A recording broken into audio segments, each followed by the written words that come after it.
The village of Kumbasa was a place of deep-rooted traditions, where the echoes of ancestral wisdom guided its people. Among them was Jafari, a man of great stature, wealth, and unwavering loyalty from his family. He was respected by the elders, admired by men, and envied by those who wished they could possess even a fraction of his power. But the greatest treasure of all was his wife, Naya, a woman of breathtaking beauty, grace, and intelligence. Their union was a source of pride for the village, a love story written in the stars, or so it seemed.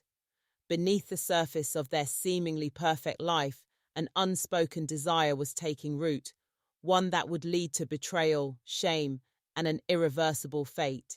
Jafari's younger brother-in-law, Malik, was a man of undeniable charm and recklessness. Where Jafari was disciplined and composed, Malik was free-spirited and impulsive. He had always admired Naya, but admiration had turned into something darker, something more dangerous. Every glance he stole, every fleeting moment near her only fueled the fire inside him. He knew it was wrong.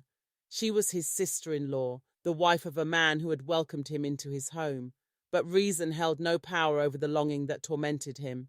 One fateful evening, as the village prepared for the grand harvest festival, Jafari had left for a neighboring kingdom to expand his trade.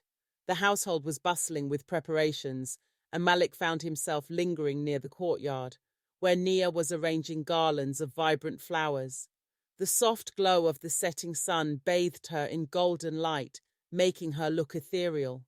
"You should not be here," she said, sensing his presence even before he spoke. Her voice was firm, yet laced with an uncertainty that betrayed her. Malik stepped closer, his gaze intense. "And yet, I find myself unable to stay away. Tell me, Nia, do you truly feel nothing?" She turned away, her fingers trembling as she continued weaving the flowers. "You are my husband's kin. This is a sin against him, against the gods." Malik's voice dropped to a whisper, thick with yearning. "A sin is only what men decide. What if our hearts know better than their rules?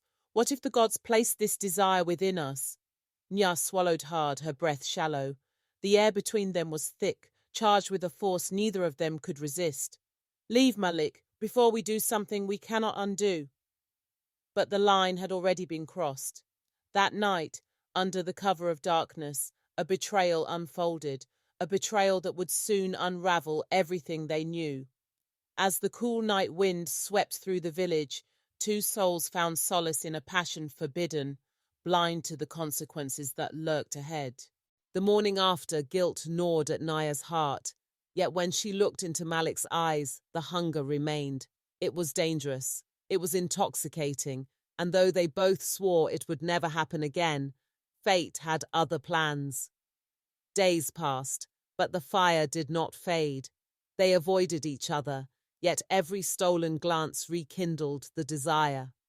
Malik visited Jafari's home under the guise of discussing trade, but his true purpose was clear. One evening, as the household bustled with guests, he found Nia alone in the candlelit chambers. "We said it would not happen again," she whispered, though her body betrayed her as he stepped closer. "And yet, here we are," Malik murmured, his fingers tracing the outline of her wrist. The dam broke. Their bodies, their souls had already surrendered. That night, and the nights that followed, their betrayal repeated itself. The sin was no longer a single mistake. It became a ritual, a secret carved into the walls of their passion. The harvest festival arrived, marking Jafari's return.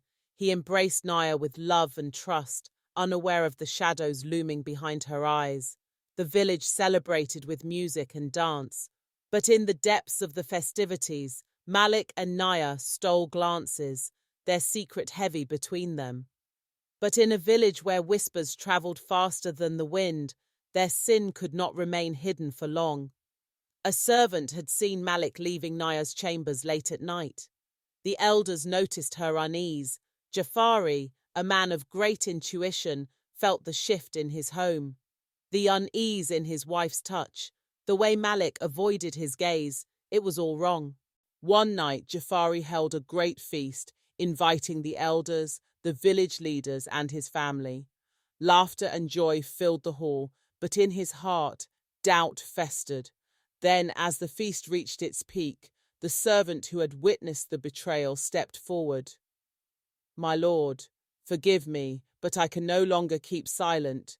Your brother-in-law has dishonored your home. I saw him leaving the ladies' chambers late at night." Silence fell. The room, once filled with mirth, now felt like a graveyard. Jafari's hands trembled. Nia gasped. The elders exchanged knowing glances. Honor was sacred, and betrayal demanded retribution. Jafari rose, his voice a storm of fury. "Summon Malik! He must answer for this!" Malik was dragged before the gathering. His face was shadowed with guilt. When he met Nia's eyes, he saw something unexpected. Not just fear, but sorrow. Not for herself, but for him. Jafari's voice was sharp as a blade. "Is it true?" Malik lowered his head. "I have no excuse, only regret." Jafari's trust shattered. His own kin had betrayed him. His wife, the woman he cherished, had deceived him. The rage in his heart burned hot, but the laws of Kumbasa demanded more than wrath. They demanded justice. Chapter 6. The Banishment. The elders spoke in hushed tones before delivering their verdict. "For the dishonor brought upon this household, Malik must leave Kumbasa forever. If he returns, his fate shall be death." Jafari turned to Nya. "And you, my wife, my betrayer, you shall live in this home, but you will never again know love nor warmth. You are no longer my wife. You are but a ghost among the living." And so it was. Malik left that night, never to return. Nia remained a prisoner in her own home, her days filled with silence, her nights haunted by regret. Jafari, despite being surrounded by people, had never felt lonelier. The village of Kumbasa learned a bitter lesson. Betrayal could never be undone. Love had turned to ruin, passion to sorrow. And in the end, there were no victors, only the remnants of what once was.